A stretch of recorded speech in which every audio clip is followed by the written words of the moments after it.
कहानी की शुरुआत सोयू नाम की लड़की से होती है जो यूनिवर्सिटी के पहले दिन लेट पहुंचती है। उसकी वजह से पूरी क्लास को सजा मिलती है। वहीं एक शर्मीला लड़का पार्क उसे पहली नजर में पसंद करने लगता है। लेक्चर खत्म होने के बाद दोनों एक ही बस में सफर करते हैं और पार्क घबराते हुए लगातार उसे देखता रहता है। बाद में उसे पता चलता है कि सोयू उसी के पड़ोस में रहती है। पार्क की जिंदगी में पहली बार किसी लड़की ने इतनी हलचल मचाई थी। पार्क अपने दोस्त नाबुक से मिलता है जो उसके बिल्कुल उलट बेहद आत्मविश्वासी और मजाकिया था। नाबुक आते ही पार्क को सोयू के सामने चिढ़ाने लगता है। वहीं पार्क शर्म से कुछ बोल भी नहीं पाता। बाद में पार्क और सोयू अकेले समय बिताने लगते हैं। एक दिन तस्वीरें खींचते हुए पार्क के कैमरे में गलती से सोयू की खूबसूरत फोटो कैद हो जाती है। यहीं से दोनों की बातचीत शुरू होती है। हालांकि पार्क खुद को रहस्यमय दिखाने की कोशिश करता है ताकि सोयू उसे थोड़ा खास समझे। एक दिन सोयू एक सुनसान और डरावने घर के अंदर जाने का फैसला करती है। घबराया हुआ पार्क उसे रोकने के लिए झूठ बोल देता है कि इस घर में कभी हत्या हुई थी, लेकिन सोयू डरने के बजाय कहती है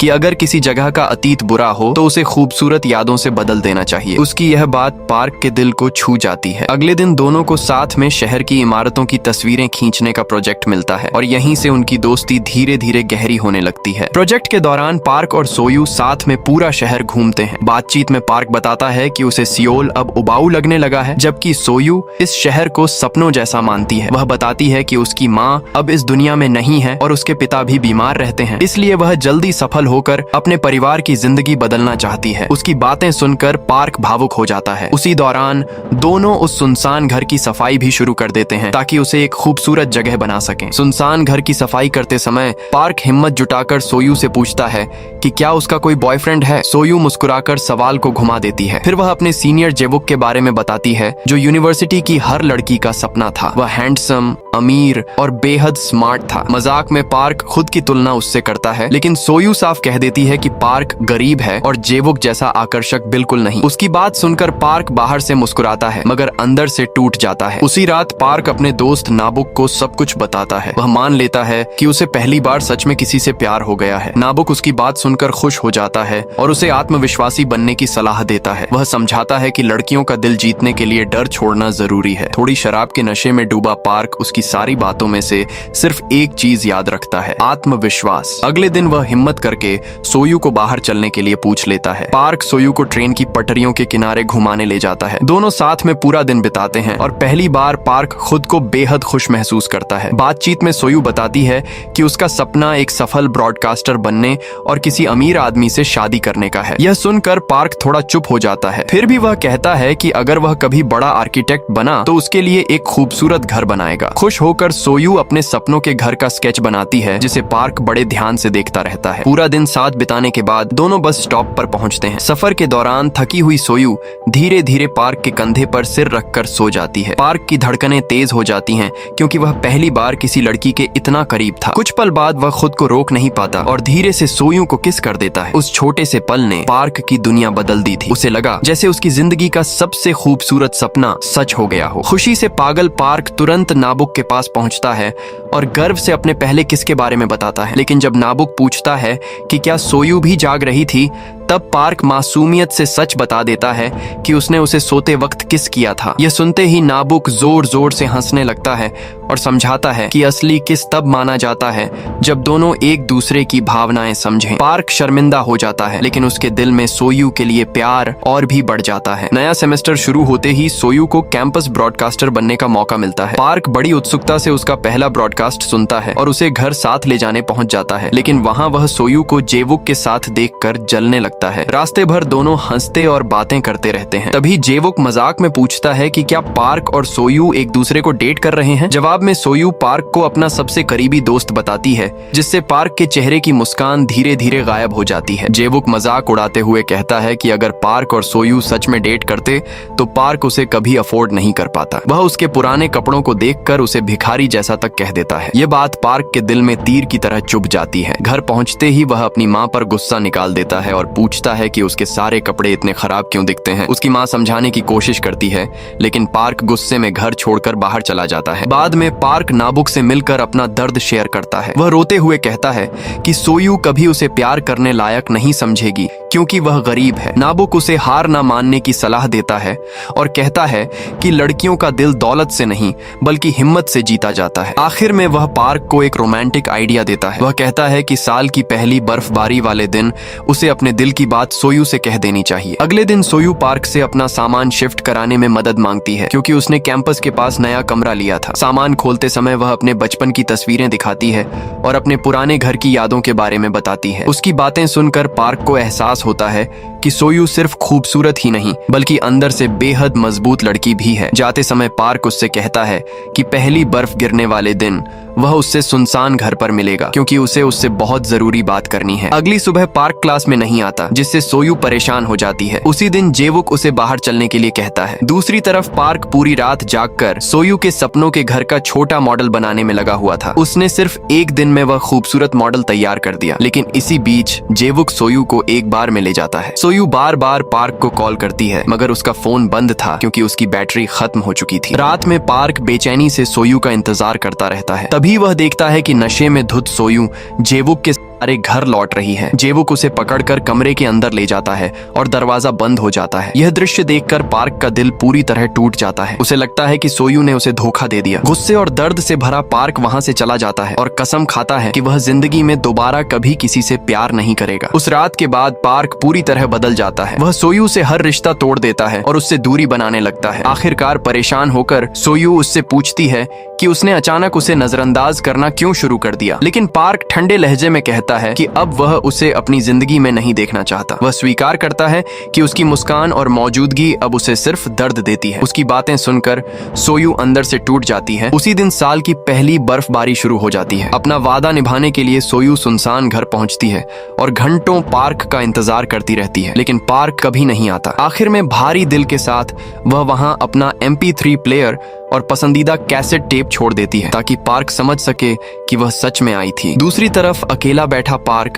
अपने टूटे दिल के साथ जिंदगी से लड़ने की कसम खा चुका था। समय बीतता है और कहानी सीधे 10 साल आगे बढ़ जाती है। अपने दर्द को ताकत बनाकर पार्क दिन रात मेहनत करता है और एक सफल अमीर आर्किटेक्ट बन जाता है। हालांकि उसके अंदर का खालीपन कभी खत्म नहीं होता। उसे धूम्रपान की बुरी लत लग चुकी थी। उसकी असिस्टेंट और मंगेतर यूनन उसे बार बार सिगरेट छोड़ने के लिए समझाती है, लेकिन पार्क उसकी किसी बात पर ध्यान नहीं देता। वह अपने काम और सफलता में खुद को पूरी तरह डुबो चुका था। एक दिन ऑफिस में खबर मिलती है कि जूजू आइलैंड से आई एक महिला खास तौर पर पार्क से अपना घर डिजाइन करवाना चाहती है। जब पार्क उस क्लाइंट का नाम सुनता है तो वह चौंक जाता है। वह नाम सोयू था। सालों बाद उसे देखकर पार्क पुरानी यादों में खो जाता है। सोयू बताती है कि वह अपने पुराने घर को दोबारा बनवाना चाहती है। शुरुआत में पार्क इस प्रोजेक्ट को लेने से इनकार कर देता है क्योंकि उसके दिल के पुराने जख्म फिर से ताजा होने लगे थे। बाद में सोयू पार्क को अपने पुराने घर के बारे में बताती है। वह कहती है कि उसके पिता की तबीयत बहुत खराब है और वह चाहती है कि उनके ठीक होने से पहले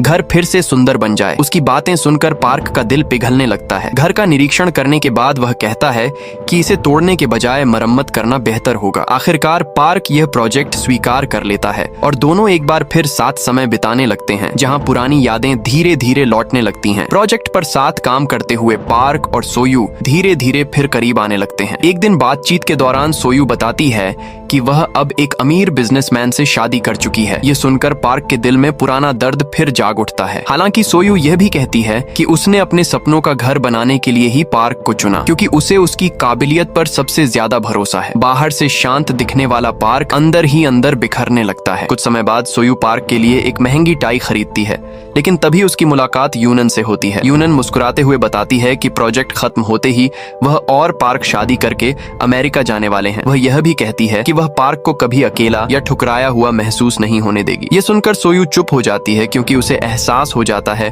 कि पार्क आज भी अपने पुराने दर्द को भूला नहीं है। एक दिन सोयू हिम्मत करके पार्क से पूछती है कि क्या वह लड़की जिसने उसे कभी ठुकराया था वही थी, लेकिन पार्क सवाल टाल देता है। बाद में गुस्से और दर्द में वह सोयू पर आरोप लगाता है कि उसने कभी उसकी भावनाओं को समझने की कोशिश नहीं की। जवाब में सोयू भी भावुक होकर कहती है कि पार्क ने उसे सफाई देने का मौका ही नहीं दिया। दिया। सालों से दबे हुए जख्म और गलतफहमियां आखिरकार दोनों के बीच बाहर आने लगती हैं। एक रात सोयू पूरी तरह टूट जाती है और पार्क के सामने अपने दिल की सारी बातें खोल देती है। आंसुओं के साथ वह बताती है कि उसने अपने पति से तलाक ले लिया है क्योंकि उसने उससे कभी सच्चा प्यार नहीं किया। उसने सिर्फ पैसों और बेहतर जिंदगी के लिए शादी की थी। खुद को बेकार इंसान कहते हुए वह रोने लगती है। उसकी हालत देखकर पार्क का दिल पिघल जाता है। सालों का गुस्सा एक पल में कमजोर पड़ जाता है और वह धीरे से उसे गले लगाकर शांत करने लगता है। कुछ दिनों बाद अस्पताल से खबर आती है कि सोयू के पिता की हालत और बिगड़ गई है। घबराई हुई सोयू तुरंत उनके पास पहुंचती है और वादा करती है कि उनका पुराना घर जल्द ही फिर से पहले जैसा खूबसूरत बन जाएगा। अगले दिन वह पार्क से घर में एक पियानो जोड़ने की विनती करती है क्योंकि उसके पिता को उसका पियानो सुनना बेहद पसंद था। हालांकि यह बदलाव मुश्किल था, फिर भी पार्क उसकी इच्छा पूरी करने का फैसला कर लेता है क्योंकि वह उसकी आंखों में छिपा दर्द साफ महसूस कर पा रहा था। यूनन इस बदलाव का विरोध करती है क्योंकि घर को दोबारा डिजाइन करने में काफी समय लगने वाला था और उनकी शादी भी बेहद करीब थी। लेकिन पार्क साफ कह देता है कि वह यह प्रोजेक्ट किसी और को नहीं देगा। वह खुद अपने हाथों से इसे पूरा करना चाहता था। दिन रात मेहनत के बाद आखिरकार घर तय समय से पहले तैयार हो जाता है। नया घर देखकर सोयू की आंखें भर आती हैं। उसे यकीन था कि उसके पिता यह जगह देखकर जरूर खुश हो जाएंगे। जब पार्क वहां से जाने लगता है तभी उसकी नजर एक पुराने छोटे मॉडल हाउस पर पड़ती है। वही मॉडल जो उसने सालों पहले सोयू के लिए बनाया था। उसे देखकर पार्क के अंदर दबा हुआ दर्द और गुस्सा फिर बाहर आने लगता है। वह सोयू से पूछता है कि उसने इसे अब तक संभाल कर क्यों रखा। जवाब में सोयू बताती है कि वह चीज उसके लिए बेहद खास थी क्योंकि उसमें पार्क का प्यार और मेहनत छिपी थी। उसकी बातें सुनकर पार्क पूरी तरह चुप हो जाता है। आखिरकार सोयू उस रात की सच्चाई पार्क को बता देती है। वह बताती है कि जेवुक ने उस रात उसका फायदा उठाने की कोशिश की थी और उसने उसे थप्पड़ मारकर खुद को बचाया था। उस पल वह उम्मीद कर रही थी कि पार्क उसके पास आएगा, लेकिन उसकी जगह उसे सिर्फ पार्क की नफरत मिली। रोते हुए सोयू स्वीकार करती है कि उसने हमेशा पार्क से प्यार किया था। ये सच सुनकर पार्क के पैरों तले जमीन खिसक जाती है क्योंकि इतने सालों तक वह गलतफहमी में जीता रहा था। सच्चाई सामने आने के बाद भी पार्क और सोयू अपनी जिंदगी में आगे बढ़ने का फैसला करते हैं। पार्क वापस सियोल लौट जाता है जबकि सोयू अपने पिता की देखभाल में लग जाती है, लेकिन दोनों के दिल अब भी एक दूसरे से जुड़े हुए थे। एक दिन सोयू के पिता उसके फोन में पार्क की तस्वीर देख लेते हैं और उस आदमी के बारे में पूछते हैं। कुछ पल चुप रहने के बाद सोयू सिर्फ इतना कहती है कि वह उसका एक पुराना दोस्त है, जबकि उसकी आंखों में अब भी अधूरा प्यार साफ दिखाई दे रहा था। दूसरी तरफ पार्क अपनी माँ से मिलने जाता है और उन्हें अपने साथ अमेरिका चलने के लिए कहता है, लेकिन उसकी माँ मना कर देती है। वह कहती हैं कि ये घर उनकी पूरी जिंदगी की यादों से भरा हुआ है। उन्होंने यहीं अपनी शादीशुदा जिंदगी बिताई और अपने बेटे को बड़ा होते देखा। उनकी बातें सुनकर पार्क भावुक हो जाता है। तभी उसकी नजर उन पुराने कपड़ों पर पड़ती है जिन्हें उसने गुस्से में कभी फेंक दिया था। उस पल उसे अपनी माँ की हर कुर्बानी याद आने लगती है। पार्क की माँ उसे समझाती हैं कि जिंदगी में हर दर्द किसी न किसी सीख के साथ आता है। कभी खुशी छिपा हुआ सबक बन जाती है और कभी दर्द इंसान को मजबूत बना देता है। वह पार्क को उसकी आने वाली शादी के लिए आशीर्वाद देती है और कहती हैं कि चाहे वह दुनिया के किसी भी कोने में चला जाए, उसके लिए यह घर हमेशा खुला रहेगा। अपनी माँ की बातें सुनकर पार्क अंदर से टूट भी जाता है और थोड़ा सुकून भी महसूस करता है। समय बीतता है और आखिरकार पार्क यूनन से शादी कर लेता है। शादी के बाद दोनों अपनी नई जिंदगी शुरू करने के लिए अमेरिका चले जाते हैं। दूसरी तरफ सोयू अपने पिता के साथ उसी नए बने घर में रहने लगती है। धीरे धीरे वह वहाँ बच्चों को पियानो सिखाना शुरू कर देती है। बाहर से उसकी जिंदगी शांत दिखती थी, लेकिन उसके दिल में पार्क की यादें अब भी जिंदा थीं। दोनों अपनी अपनी जिंदगी जी रहे थे, फिर भी उनका पहला प्यार अधूरा ही रह गया। एक दिन सोयू के घर एक छोटा सा पैकेज पहुंचता है। जब वह उसे खोलती है तो अंदर वही पुराना MP3 प्लेयर और उसकी पसंदीदा कैसेट टेप होती है जिसे उसने पहली बर्फबारी वाले दिन